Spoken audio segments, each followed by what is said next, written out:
One day, I just wake up. I was living in Brooklyn at the time. I was like going to school, and I was with my roommates. And I see this dude, Tekashi 6ix9ine, just in the studio, and he's bumping a song. And I had seen him online before, just because I kind of gone viral by like what he looked like, and like I'm like seeing the video, and I'm like, hold up. And it turns out, I was like, this is my beat. I had just posted that beat like maybe a couple days before.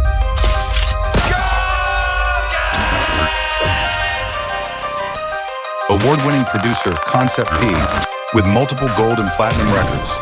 Do you not get the concept? Alright. Yo, what's going on, guys? My name's Koncept P, and this is my story.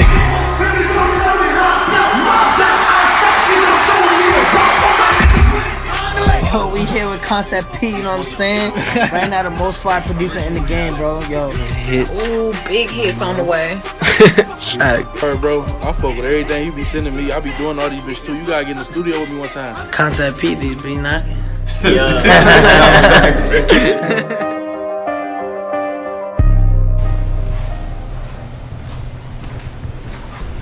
Sometime I won't be out till Museum. So really, my journey started real young, like around 6 years old. My folks got me my first drum set, and then from there, I kind of just it grew over the years. Got into school, I started doing percussion, and then drum line, and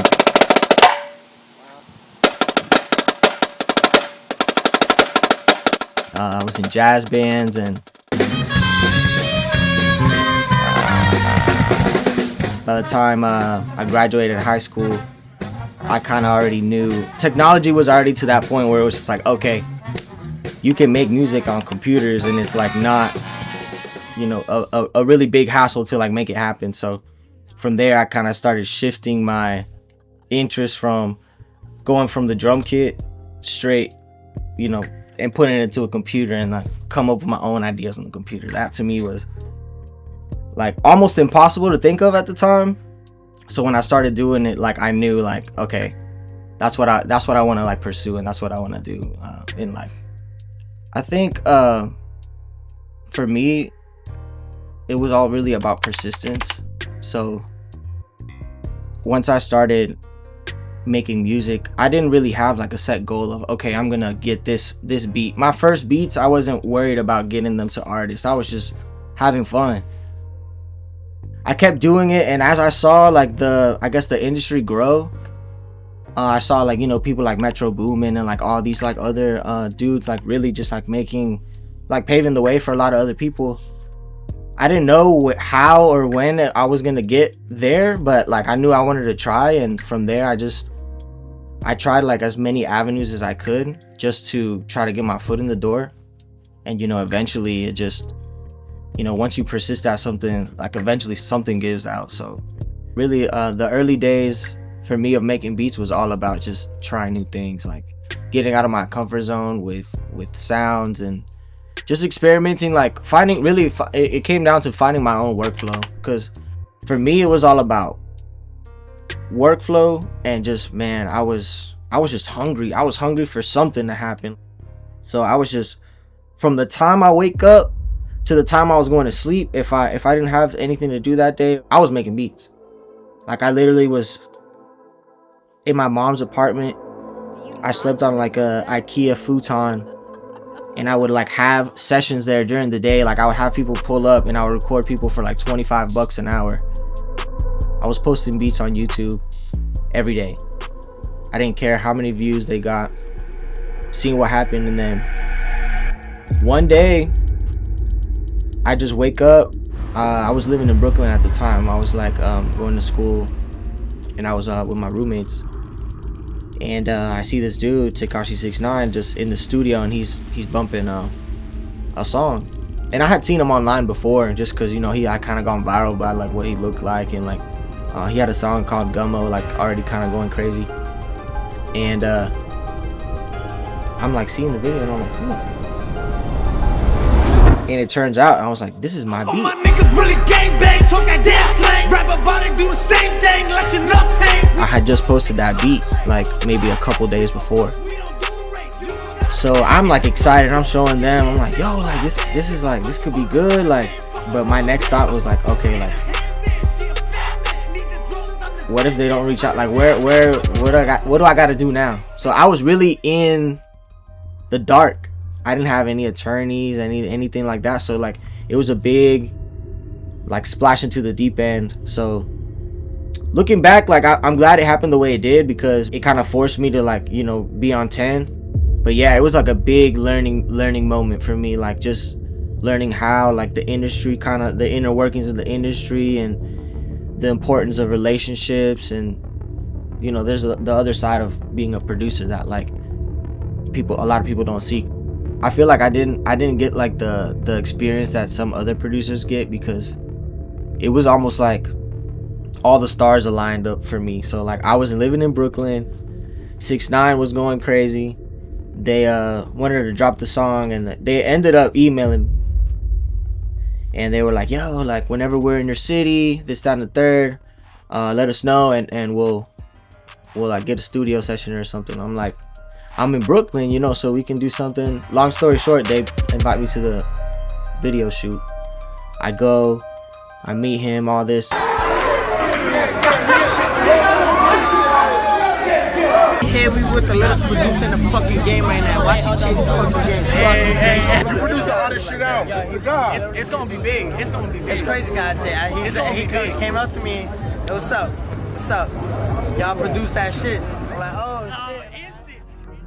It was like a shock going from like bedroom producer. I was making beats in like almost like a camping table, like with like 2 little Sony speakers, my laptop, and like, bro, my room was literally the size, not even as big as this right here, bro. Like, that shit was so small. And from one day to the next, you got a phone. And literally, like, yeah, bro. And it was like, I had people calling me, and like, you know, labels like trying to give me like incentives to like sign with them, and like I was like reaching out to people that I kind of knew to like kind of guide me. So like producers that kind of had already been through or like worked with big artists, I'm like, hey, like, who's your attorney, or like, how did you go about this? And like, you know, they would kind of point me in the right direction, and I ended up finding, you know, my whole team I ended up finding. And then one thing just like led to the next, and like I almost didn't even have time to like fully even like register it in like a way, you know what I'm saying? Like, we went video shoot, and then a couple days later it was like pull up to the studio, shows, bro. I was like on stage while 6ix9ine was like crowd surfing with his chains on. Like, a lot of producers don't get that experience. So like, for me, it was just like a shock, like just going from 0 to 100. Like, you kind of gotta like realize like, okay, it's not always gonna be like that. Every song we was coming out with was like millions of views in like the first hour. I didn't really have time to fully register it until like later on. I was just like, man, like that was crazy, bro.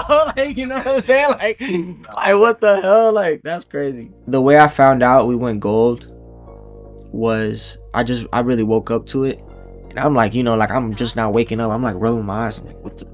Congrats, bro, congrats. I'm like, whoa. That moment for me was like huge. Another plaque skis for the wall. My boy Fredo sent me this. This is actually the first plaque I haven't paid for. That's crazy. But when we went platinum, it was my manager who had a call and was like, man, congrats, like you're a platinum producer now. And I just like, man, I was sitting there. I was with my girlfriend at the time, my wife now.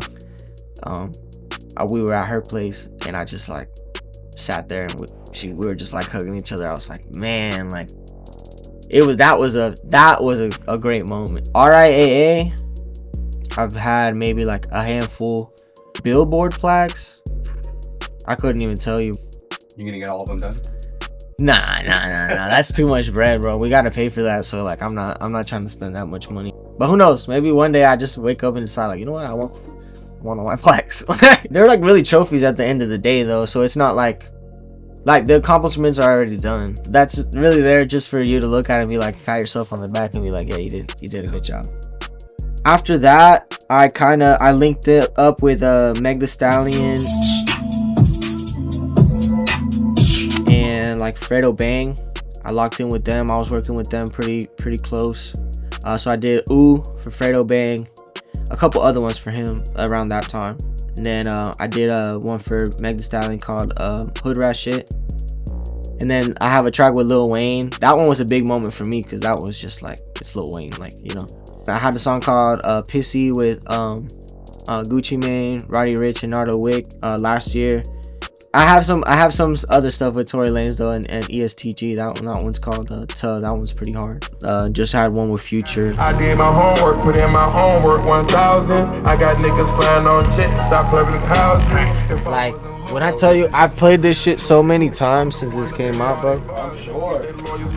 I got some other stuff. I don't even want to jinx it. But I got some other big stuff dropping real soon.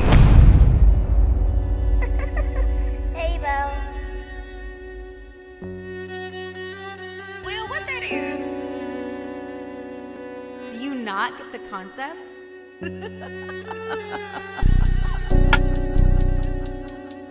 And yeah, man, I just really want to keep working with people that I'm inspired by musically, and I just want to collab with the people that I think like are hard. Like, you know, I had the opportunity to work with Kanye. That was a crazy experience that I never really thought I'd be able to do. You know, like when you're a kid, like, you know, waiting at the bus stop listening to Stronger. I don't know exactly where the trajectory of all the things that all the seeds that I'm planting right now are going, but they're going somewhere. I've always had like that mentality of like, I want to consider myself like the underdog, like at all times. I wouldn't consider myself anything like higher than any other producer. Like if your beats go hard, like you go hard. Like, you know, everyone has their moment. Like everyone has their journey. Like for all I know, I could have 5 platinum plaques, and then my boy next to me could have 0. But then 2 years from then, who knows? Like he might have 30 plaques. Like that's how the game goes. If you're just chilling, like you're yourself, like a lot of the times, like people that would like act a certain way, they can be like, oh no, like I'm chilling too. You know what I'm saying? Like an industry like this, where everyone's trying to like, you know, like, oh yeah, I did shit with, you know, I just did that last shit with da da da. Like, you know what I'm saying? It's just like, bro, like that's a bet. Like I'm happy for you, but everyone has their, man, this is a roller coaster. You know, there's the highs and there's the lows. So I've been around people that feel like a breath of fresh air, like, and like there's no like ego or like weird Hollywood vibes going on. Like, you know, like that Mexican OT, super chill, bro. Super, like he could be here right now and he's just one of the bros.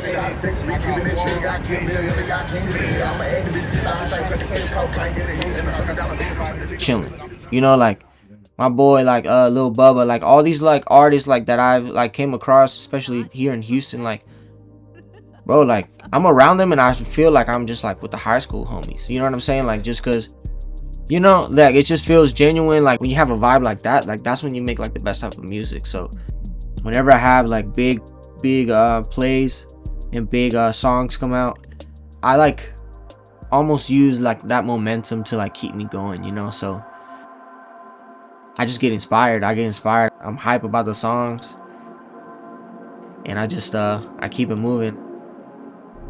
I think the biggest lesson I've learned is like the art of being persistent and really like manifesting, like the power of like manifestation. Like I firmly believe that like all the things that like I've wanted to do in life, like I've like envisioned it. Like all the things that have happened here like before like they happened in real life. You know what I'm saying? Like even if like I didn't know exactly how it was gonna happen or like how I was gonna get there, like I just had that like persistent mentality of like, okay, like I didn't get a song with Future this past year, but I'm gonna get a song with Future this year. Like, You got any advice for people that are coming up and wanting to kind of follow your steps, or maybe are inspired by your journey and things that you've done? Tips of advice.